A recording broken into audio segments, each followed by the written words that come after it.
تبھی دیکھو ہم کہتے ہیں نا اپنے بچوں کو غیر مسلم ممالک میں مت بھیجو. چھوٹے غیر مسلم کنٹریز میں مسئلہ کیا ہو رہا ہے, یہاں مسلم ممالک میں ہوتا یہ ہے کہ بچہ کبھی کفر کی بات سنتا ہی نہیں ہے, چاروں طرف وہ دیکھ رہا ہے اللہ رسول کی بات, چاہے مسلمان گناہگار بھی ہو اسلام کے خلاف کوئی بات نہیں کرے گا, کوئی اس کے نماز پڑھتا دیکھ کر تعجب کا اظہار نہیں کرے گا. بچہ اسی ماحول میں یوز ٹو ہو جاتا ہے, اس نے نبی کے خلاف کبھی بات نہیں سنی ہوتی, اس نے اللہ کے خلاف کبھی بات نہیں سنی ہوتی, وہ اس نیکی کا عادی ہو جاتا ہے. وہ کہتا ہے بھائی سب کچھ چھوڑ سکتا ہوں, ایمان نہیں. لیکن غیر مسلم ممالک میں ہم تو اپنی آنکھوں سے دیکھ کر آئے ہیں, جو بچے اسلامی اسکولوں میں نہیں پڑھتے ان کی بات کر رہا ہوں, جو وہاں بھی جاپان اور امریکہ اور ان میں جو اسلامی اسکولوں میں وہ تو پھر بھی ٹھیک ہے, اسلامی اسکولوں میں نہیں پڑھ رہے نا, وہ تو بیسیوں قسم کے لوگوں سے ان کا صبح شام واسطہ پڑھ رہے ہیں. ایک آدمی نے مجھے بتایا میں ملحد ہو گیا تھا, اسلام چھوڑ دیا تھا میں نے کہا کیوں بھائی؟ کہہ رہا میں چائنا میں رہتا تھا, میں نے نماز ایک دن پڑھ رہا تھا, ایک چائنیز آیا اور کہا یہ تم کیا کر رہے ہو؟ میں نے کہا نماز پڑھ رہا ہوں میں.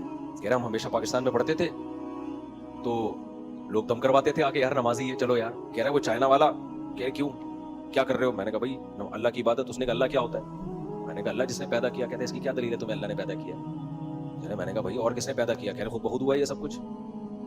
اب کہتے ہیں ہم نے کبھی یہاں تو سنا نہیں تھا یہ سب باتیں. تو اتنے لوگوں نے اس قسم کی باتیں کی, کہہ رہے میرے دل میں وسوسے آنا شروع ہو گئے. پھر وہ ڈارون کی تھیوری, یہ ایک سیل بنا تھا, پھر ٹوپی ڈرامے جو یہ گھماتے ہیں یہ لوگ فضول بکواس, کہ وہ جب پوچھو نا بندر سے ایک دم سے انسان کیسے بن گیا, بیچ کی نسلیں کہاں غائب ہو گئیں؟ ابے وہی بات ہے نا, ایوالو ہوئے ہیں تو آہستہ آہستہ ہوئے ہوں گے نا, کچھ انسان بن چکے ہوں گے, کچھ ابھی بننے والے ہوں گے, یا سارے اکٹھے ہی ایک دم انسان بن گئے.